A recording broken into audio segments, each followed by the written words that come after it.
Բարև ձեզ սիրելի հայրենակիցներ, այսօր կարծիք էիմի տաղավարում հյուրընկալել ենք Հայաստանի Հանրապետական կուսակցության երիտասարդական կազմակերպության անդամ Անահիտ Ալեքսանյանին։ Բարև ձեզ Անահիտ։ Բարև ձեզ, շնորհակալ եմ հրավերի եւ հնարավորության համար, ինչ ենք մենք այսօր տեսնում մեր ինքնիշխան ժողովրդավարական, սոցիալական եւ իրավական պետությունում։ Մենք տեսնում ենք մեծ թվով քաղբանտարկյալների, մարդկանց, ովքեր այսօր զրկված են ազատությունից միայն այն պարզ պատճառով, որ համակարծիք չեն այս իշխանության ազգակործան քաղաքականության հետ, այդ մարդկանց շարքերում են եկեղեցականներ, եկեղեցու ներկայացուցիչներ, համայնքապետեր եւ ուղակի մարդիկ, ովքեր սկզբունքային են եւ ովքեր ուղղակիորեն հաղթել են այս իշխանությունը որևէ փուլում։ Խոսքը վերաբերվում է համայնքապետերի դեմ ուղղված գործընթացներին, այս իշխանությունը ուղղակիորեն ցանկացավ կամաց ազատվել կամ հեռացնել բոլոր այն ղեկավարներին, այն ուժերին, ընդդիմադիր ուժերին, որոնք իրենց համար վտանգ են ենթադրում։ Եվ իհարկե մենք ունենք իրավունք ողջամիտ կասկածներ ունենալու, որ այս համակարգված եւ հետեւողական գործընթացները որակավորվում են որպես վրեժխնդրություն, քանի որ այս իշխանությունները բազմիցս պարտություններ են կրել թիմ ընտրություններում։ Եվ հենց այս գործընթացներով այս իշխանությունը փոշիացնում է մեր հանրության ընտրությունը, որոշումը եւ փորձում է վերարտադրել իր ՔՊ-ն ամեն տեղ։ Սակայն ես կարծում եմ, որ մեր հասարակությունը եւ այն մարդիկ, ովքեր ընտրել են այդ ընդդիմադիր ուժերին, իրանք իրենց էությամբ ընդդիմադիր լինելով պետք է թույլ չտան, որ իրենց քվեները փոշիացնի ինչ որ ՔՊ եւ վերարտադրի իր իշխանությունը։ Այս ամենի հետ մեկտեղ աչք փակվեց վաղար շաբաթում իրականացվող քարոզարշավի վրա, այն փաստերի վրա, փաստացի ակնհայտ խախտումների վրա, որ ակնհայտորեն խախտվել էր օրենքը, օրենքով սահմանված է, որ ընտրությունները հայտարարելու օրվանից սկսած մինչև ընտրությունների ամփոփումը արգելվում է որևէ բարեգործական միջոցառումներ, որևէ գործողություն, որին մասնակից պետք է դառնա ընտրությունների որևէ անդամ, կուսակցությունը կամ կուսակցության ներկայացուցիչը կամ էլ ազգակցական կապող հարող որևէ մեկը։ Եվ ըստ էության մենք ինչ տեսանք։ Մենք տեսանք, որ այնտեղ կազմակերպվեց բարեգործական միջոցառում, որի ընթացքում ելույթներ եղան եւ ելույթ ունեցան մարդիկ, ովքեր ում ուղղակիորեն արգելված էր այդ միջոցառումներին մասնակից դառնալ։ Եվ այստեղ մենք իհարկե ակնհայտ խախտում ենք տեսնում, օրենքի խախտում, եւ այստեղ ինչ ժողովրդավարության կամ արդարության մասին կարող է խոսք գնալ։ Այս իշխանությունը իր կողմից հռչակած ժողովրդավարությունը ուղղակիորեն ծեփում է պատերին, փռում է ասֆալտներին, եւ սա է իրենց ժողովրդավարությունը, իրենց քաղաքականությունը, նրանք անընդմեջ խոսում են եվրոպական արժեքներից, եվրոպական միությանը միանալու իրենց պատրաստակամության մասին, սակայն նրանք օրեցօր խախտում են մարդկանց օրենքները, ժողովրդական արժեքներ են ոտնահարում եւ սա կոչել ժողովրդավարություն ուղղակիորեն չի կարելի։ Սա ընդամենը ժողովրդավարության ծաղր է այս իշխանության կողմից։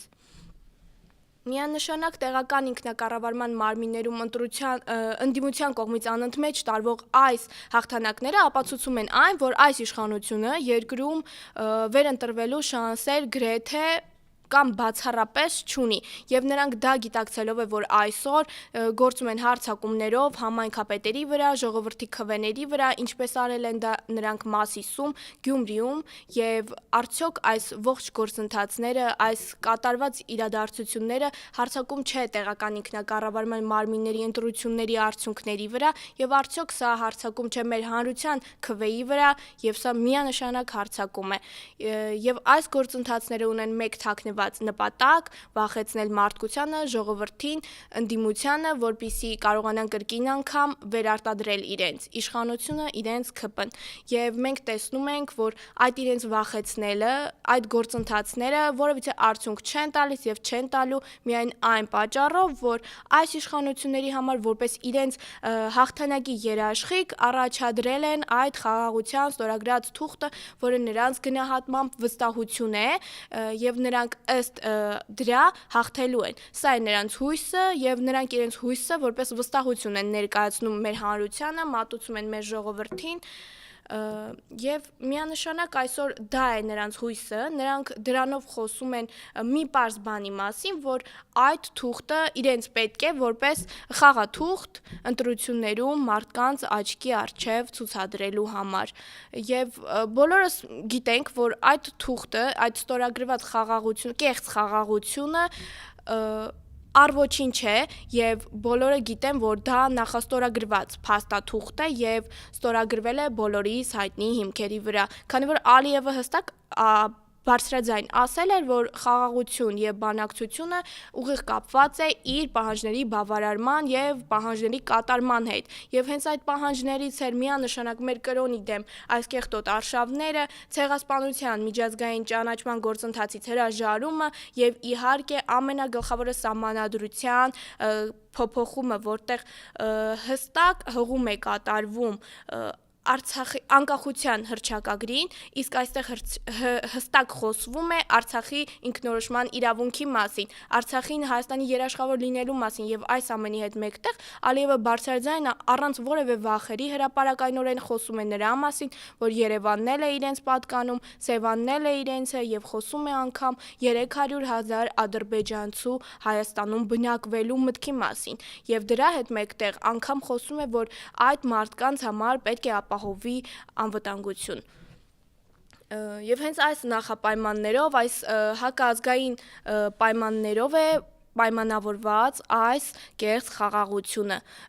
եւ միանշանակ սա չի կարող ներկայացվել որպես խաղաղության հաղթաթուղթ եւ դրանով գնալ ընտրության եւ խաբել հանրությանը, վստահ եմ դա ուղղակիորեն այս իշխանության մոտ կրկին անգամ չի ստացվելու, կրկին անգամ նրանք տապալելու են իրենց ծրագիրը, քանզի հանրությունը շատ լավ գիտակցում է, որ այս իշխանությունը այդ թուղթը գովերգում է ոչ թե այն պատճառով, որ դա հաջողված փաստաթուղթ է, այլ դրանով ուզում է անընդմեջ հայությանը վախեցնել պատերազմի մի նոր վտանգով եւ այսպես վախեցնելով, խաբելով եւ այդ խաղաղության թուղթը թմկահարելով նրանք ուզում են վերակենդանացնել իրենց հակահայկական, հակաազգային իշխանությունը եւ շարունակել իրենց ազգակործան գործունեությունը եւ այս ամենի հետ մեկտեղ ինչով է պայմանավորված նրանց կողմից այս հետեւողական համակարգված փորձերը, հարձակումները մեր եկեղեցու նկատմամբ իհարկե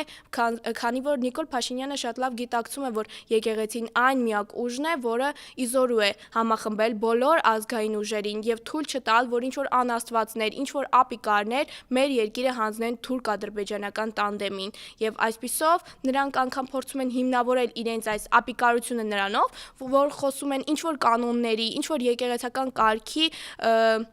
խոստումների եւ դրժման մասին, սակայն ամեն օր, ամեն աստծոր մենք տեսնում ենք, որ Նիկոլ Փաշինյանը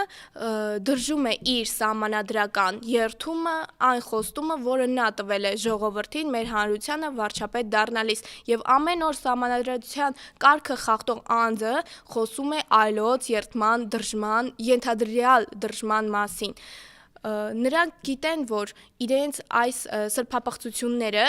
հանրության կողմից մշտապես մերժվելու է, այդ սրբապղծությունները հանրության կողմից միանշանակ հակահարվածներ ստանալու են եւ մենք դրա վառ ապացույցը, պատկերը տեսնում ենք ամեն կիրակի եկեղեցում, երբ Նիկոլ Փաշինյանը կեղծ պատարակ է կազմակերպում եւ մենք ամեն կիրակի տեսնում ենք նույն մարդկանց դեմքերը,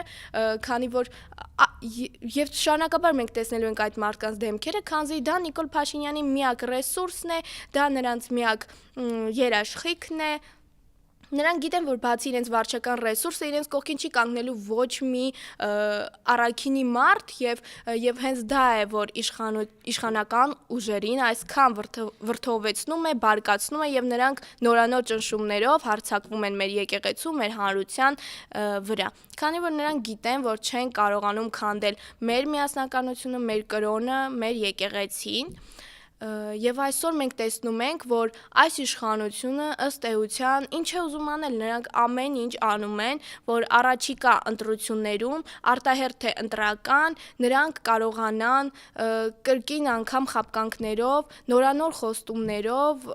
կորզել մեր հանրության քվեները եւ կրկին վերարտադրել վերակենդանացնել իրենց քաղաքականությունը եւ իշխանությունը եւ շարունակել իրենց հակահայկական ազգակործան գործողությունները։ Սիրելի հանրություն, այժմ արդեն իսկ սկսվել են նոր ստերի, նոր կեղծ եւ չկատարվելիք խոստումների մեծ տարափ եւ մենք պետք է պատրաստ լինենք լսելու այդ նոր ստերի տարափը, որովհետեւ առաջիկայում ընտրություններ են սպասվում եւ իրենց քաղաքականության համաձայն ժողովրդին փորձելու են մատուցել նոր խոստումներ, ժողովրդին շեղել իրենց իսկ խոստումների չկատարման քննարկումներից եւ փորձելու են իհարկե խաբել այդ խաղաղության խաղաթղթով եւ միանշանակ փորձելու են այդ կերպ քվեներ կորզել մեր հանրությունից եւ շարունակել իրենց այդ գործողությունները եւ կյանքի կոչել բոլոր այն խոստումները եւ հանձնարարականները, որոնք նրանք տվել են եւ ստացել են Ալիևից։ Շնորհակալություն։